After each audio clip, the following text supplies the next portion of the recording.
Released February 3rd, 2022 for the Quest 2 and PC VR by Ivanovich Games, 2076 Midway Multiverse is a direct sequel to 1976 Back to Midway. And in the true spirit of a good sequel, 2076 improves over its predecessor in every way. 1976 Back to Midway was already an innovative unofficial VR remake of a classic, and in 2076, let's just say Ivanovich Games raised the bar even higher. Thanks to Ivanovich Games for the review key.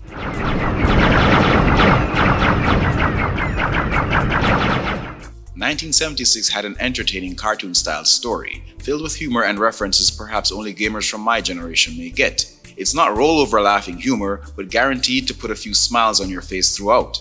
Wow, that's a pretty obvious reference, yes? You sure we're okay with copyright here?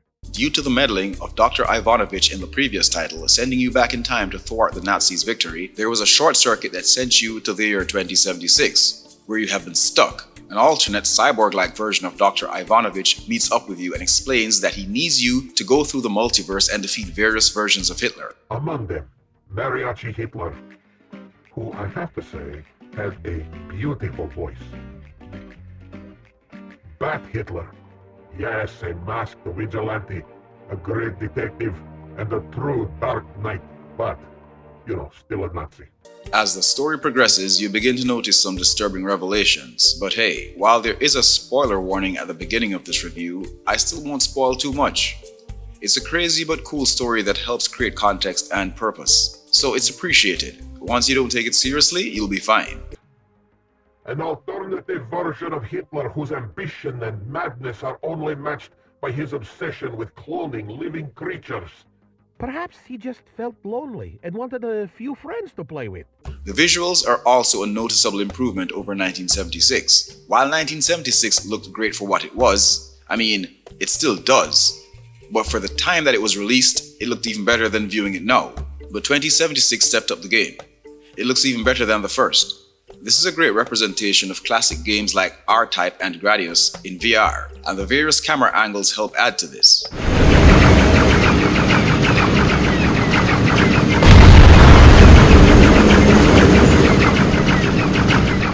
The audio is spot on as it was in 1976. All lines are delivered well by competent voice actors. All bells and whistles are also in place. The score is amazing, keeps the adrenaline pumping, helps keep you entertained in an already entertaining title.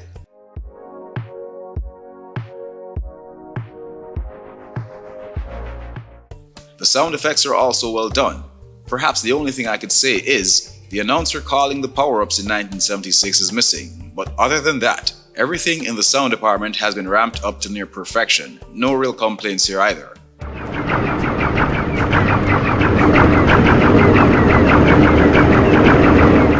As usual, Ivanovich Games pulled no punches in the gameplay department.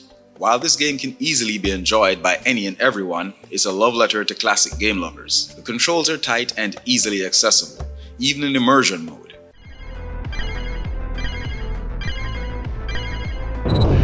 Initiating descent to the underworld's wasteland. Very touristy place, from what I heard.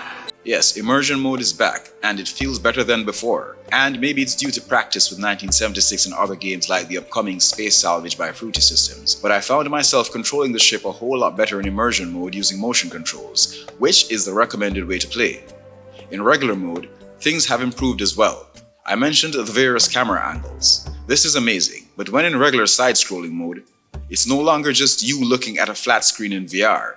You're now truly in the game. You see, when I say Ivanovich Games stepped it up, I mean it. This is no lazy cash grab sequel. You can see and feel the passion and commitment the devs have for and invested in this game's creation. While in side-scrolling mode, you use both controllers, one for controlling the ship, the other for controlling the sphere. Be careful with those turrets! Use the power sphere as a shield!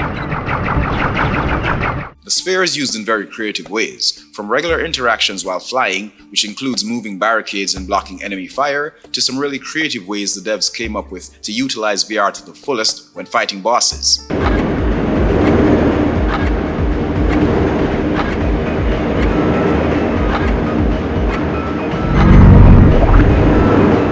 The The boss battles are truly creative, and unlike 1976, each boss seems to be very different, completely unique. Ivanovich Games have introduced a slight puzzle element to 2076. Now, don't get intimidated just yet.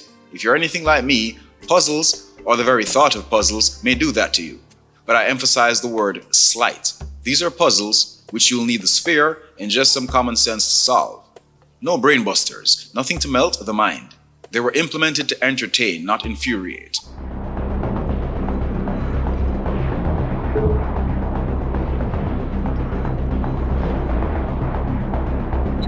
That's it! He's vulnerable when the hatch is open. Wallop him! Once you get the feel of the sphere in earlier stages, you'll know just what's expected of you moving forward, without having to look up a walkthrough. So yes, no stress. You're able to choose different modes of play in the event the story isn't your thing. There's an arcade mode, the story mode, and even a nostalgia arcade, where you can play other titles made by Ivanovich Games. This is a truly creative and consumer-friendly marketing technique. The creativity never ends with these guys.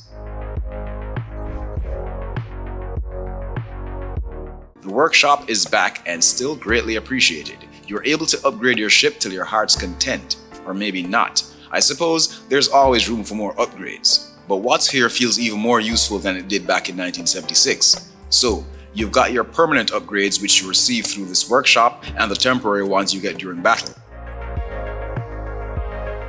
The star progression system is also back, which adds replayability and some more difficulty to this not so difficult balanced experience. In the event though, this retro style is in the true spirit of retro games too hard for you, you've got several difficulty options to choose from as well. No shame in baby steps.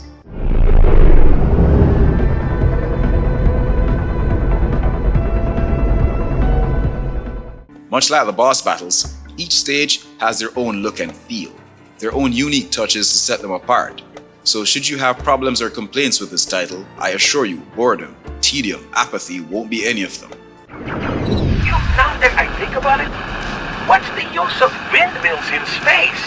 From a scientific point of view, it doesn't make much sense.